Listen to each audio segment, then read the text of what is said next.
And then I came in. I'm not gonna lie, I was trying to get a laptop, but I didn't even purchase anything. I didn't get anything. Okay. Well, did you give him anything up there? The ID. You gave him the ID? Yeah. And it's not you, clearly? It's not me, it's someone that looks like me though. Okay. What we're going to do is we have to place you under arrest for possession of fraudulent ID, so if you put your hands behind your back. Chicago, Illinois, the 9th of June, 2023. 3 legal questions define this encounter. Was the detention lawful? Was there criminal intent? And did the subject inadvertently build the case against herself?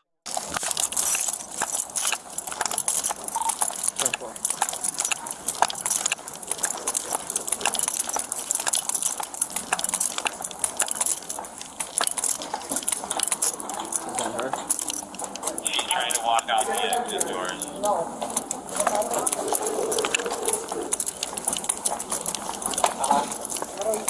Hello, ma'am. Hi. How's it going? Good. Do you have an ID on you? They think you're using fraudulent identification to No, I purchase don't. stuff. I don't have no idea on me. Oh, thank you. Yeah, can we just move out of the way Let's so we can... go stand over here. out here, please. Was there somebody with the car on live?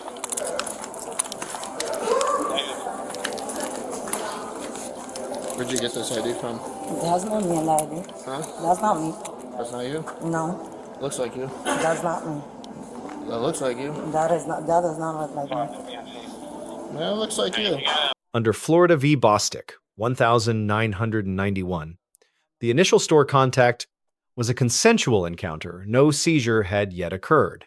Once store employees reported fraudulent ID use, the legal standard shifted to Terry v. Ohio, 1968. Terry requires only reasonable articulable suspicion, a lower threshold than probable cause. The employee tip satisfied that threshold. The investigative detention was constitutionally valid. White SUV. All right. What was she trying to purchase? Computer. I'm not going nowhere. I'm trying to move from the side. Yeah, you could move over here. Okay? You're not even the officer, so get away from me. I'm not talking to you. I just said get away from me. Computer, $1,300. Mac? Windows this time. Windows? Yeah. The 2 other guys that came with her. I didn't come with that guy. Was asking me for my number actually, and I was trying to move. Yeah. I don't know him. I'm not talking to you. So You the said cameras 2 really- other guys. What the cameras There was really one pulled guy out, there they following me, all asking came for from my the same number. car. Okay, my partner's not going Yeah. I'll talk to you. Yeah. You're good. Can we move from away from the entrance? Yeah, you're going to walk with my partner. Okay. You might talking to her over there. Her. Yes. What's going on? No, he's saying that I was doing fraud with another guy, but I walked in, right? I'm sorry, the sun is in my face. Let's go over this way just so we don't get the sun in your eyes. While I was waiting for him, some guy came behind me. He was asking me for my social media and my number, and I'm like, no, I have a boyfriend, like, leave me alone. And he thinks I was with the guy doing fraud. Okay, all right. So you were just in here shopping, you're saying? Yeah, I was looking at the laptops, and I had asked him for a laptop, but that was about it. I didn't purchase nothing. I don't have nothing. Okay. Did you try to open a credit card? No, I didn't. You did not? No, I asked for the information. He gave me all the information. Okay. Did you like provide an ID at that point? Like, here's my credentials. No. You did not? No, I was gonna try to purchase a laptop depending on the price of it. Sure. And he just said, okay. He got the laptop, went back there, and never came back. Okay. And then when he came back, what laptop are you looking to buy? is a Surface Pro. I don't even know Surface? yeah. Okay. All right. Well, that's why we're here. So we got to figure out what's going on, and then barring whatever. Like I said, we just got here, so I'm just trying to figure out what's going on. So, what time did you get here? Do you know about? No. 30, 40 minutes ago? 10, 20 minutes ago? It's 15 minutes. 6:55 now. Not even know. Maybe 10 minutes. 10 minutes? Yeah. What's your last name? Um. How do I spell that? What's your first name? Jeanette. Janette. Janette. Yes. Do you have a middle initial, Jeanette? No. I don't know, because I'm here for vacation. Oh, where are you from?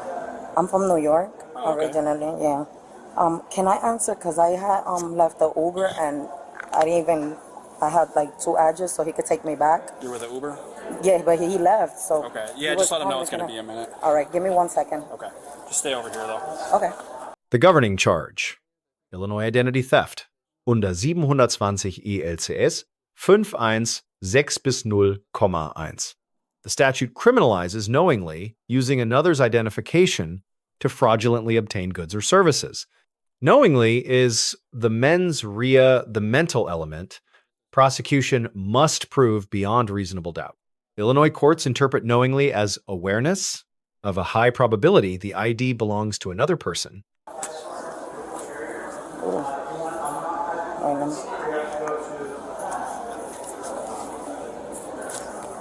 Hello? Paul 5. No, ya te jodido. Deme llamar el Uber driver. Can you run a name DOB, please? Because the Uber was calling me before he left. So you walked in trying to buy a laptop. I was asking for the price, right? And so they came up to you. You're like, you're interested in this laptop. The employee. oh yeah. They went to the I back. asked them- They never came back. Yeah, he went to the back. And then you went up to the line. What line? No, I was there the whole time. Oh, in front where? of the register. Right over here. Yeah, Okay. and I was asking where did he go to the other employees, and he said he was trying to get something from a printer to work or something like that.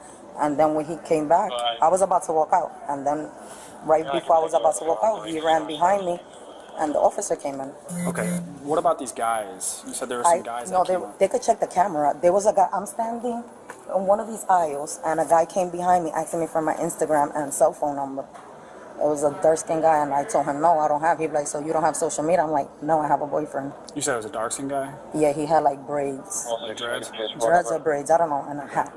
Did he have anything else, like tattoos? Could No, you I see? didn't notice. What was he wearing? I swear, I wasn't even trying to look at him because I didn't want no eye contact with him, but he was like literally right behind me. Okay. I was, right where the TV is curved, that's where I was standing, and he came behind me asking me for my information. Okay. Do you have an ID on you? No, I don't. You don't? Okay. Okay, sounds good. Take your time. All right. We'll wait here, and then my partner will come talk to you, and then we'll get going from there.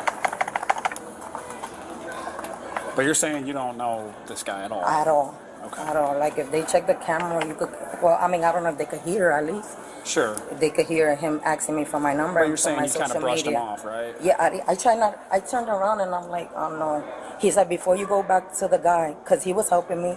Then he left and he was like, before you go to the other guy, can I have your phone number or your social media? And I said no, that I didn't have social media, and I couldn't give him my number.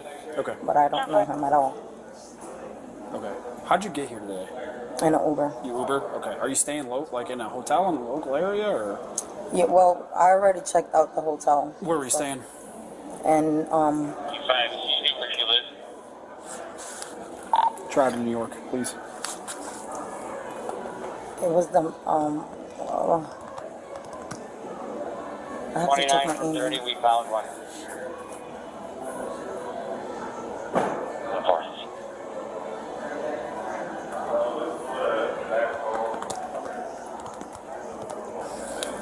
Sorry, miss. Did you say no record in both?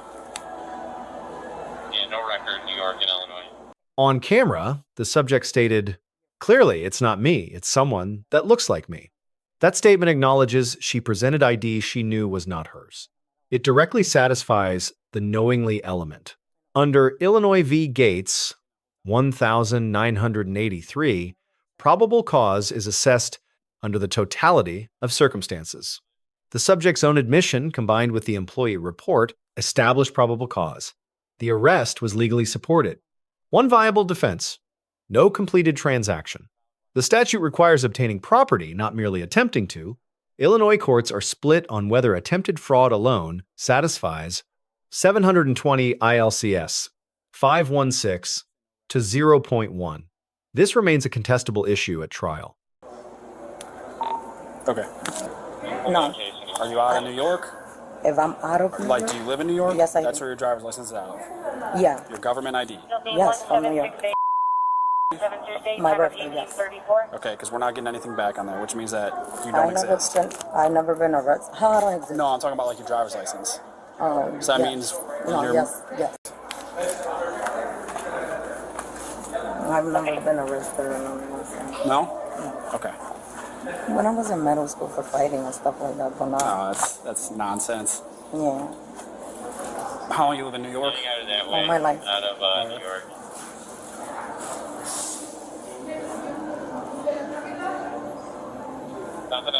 but you just have a bag clear. Okay, thank you. All right, like I said, we'll wait for him to come over and then see what's going on here. All right, I don't know if I missed it. Where'd you say you were staying? I just check out. So I'm not gonna lie. I come here and work like at the strip clubs and stuff like that. And yeah, no worries. I do that like sometimes in different states, or you know. But were you staying in the city or were you staying out in a suburb? what here? Yeah, like were you staying in Chicago or were you staying in Chicago? Like and then I just go like every time I work at a club, I go to a next club the next day and stay at a near hotel from there or Airbnbs and stuff like that. Okay. All right. So do you come for like extended like a couple of weeks or just a couple of days? Or? No, this is my first time here in Chicago for that. Okay. All right. I pray and it has sound like seriously. Yeah, I don't know if they have like audio. I don't know how their cameras work here, to be honest. I hope if they do, so at least just so he could feel stupid, because I would understand, but we definitely didn't look like we was together. Sure. But maybe because he saw him with his phone in his hand trying to talk to me, maybe he. I don't know what's up. Yeah, you know how it goes when you're watching something from kind of a distance. You can't really tell what's going on. Yeah.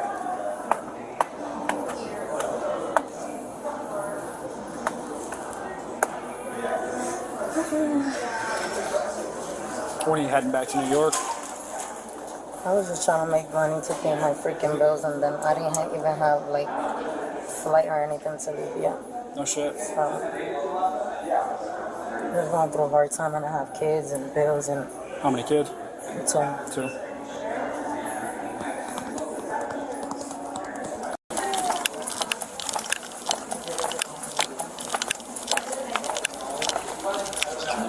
Huh? This is Jeanette. Hey Jeanette, what brought you in today? So I just came out here, like I was telling him, I dance at strip clubs and then from city to city. And then I came in, I'm not gonna lie, I was trying to get a laptop, but I didn't even purchase anything. I didn't get anything. Okay, well, did you give him anything up there? The ID. You gave him the ID? Yeah. And it's not you, clearly? It's not me, it's someone that looks like me though. Okay, what we're going to do is we have to place you under arrest for possession of fraudulent ID, so if you put your hands behind your back. Fifth Amendment. This is the most critical issue for the subject in this encounter. The Fifth Amendment guarantees the right against self-incrimination. No person is required to speak to law enforcement. Under Berkemer versus McCarty, 1984, Miranda warnings are not required during a Terry investigative stop. However, the right to remain silent exists independent of Miranda. It does not require a warning to be invoked. By voluntarily describing how she presented a non-matching ID, the subject provided the probable cause basis for her own arrest. Once formal arrest occurred, Miranda v. Arizona, 1966, required advisement before any further custodial interrogation. The subject reported her handcuffs were too tight. Under the Fourth Amendment, this may constitute excessive force. Officers bear an immediate obligation to respond to restraint complaints. Failure creates civil liability exposure under 42 U.S.C., Section 1983. Okay. And I left my bag in the Uber, so I don't know. Okay. I'm sure one of our female nurses... Can I text my mom and let her know? Oh, we'll let you call at the police department, okay? Okay.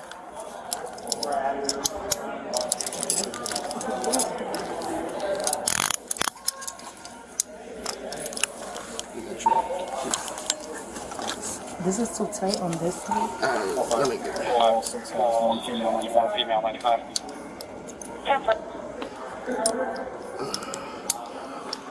Would I be able to take the numbers from my phone at least? Because I don't know numbers by number. You'll be able to get them. You sure? Yeah. Okay. Yeah. Oh, one. As long as you're Yeah, I'll grab your bag.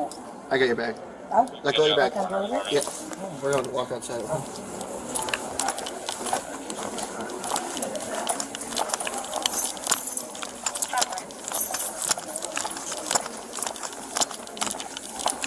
I hope this is good every night. Okay?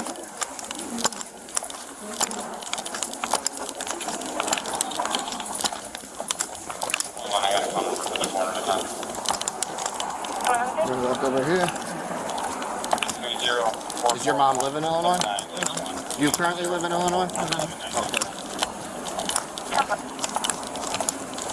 How long have you been in Illinois for? 2 days. Do you have any pockets on you or anything, or no? No pockets? Okay.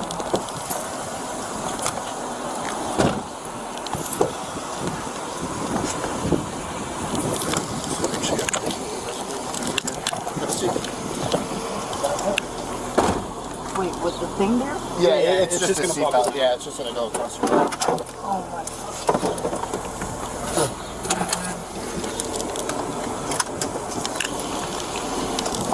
Officers receive a B+.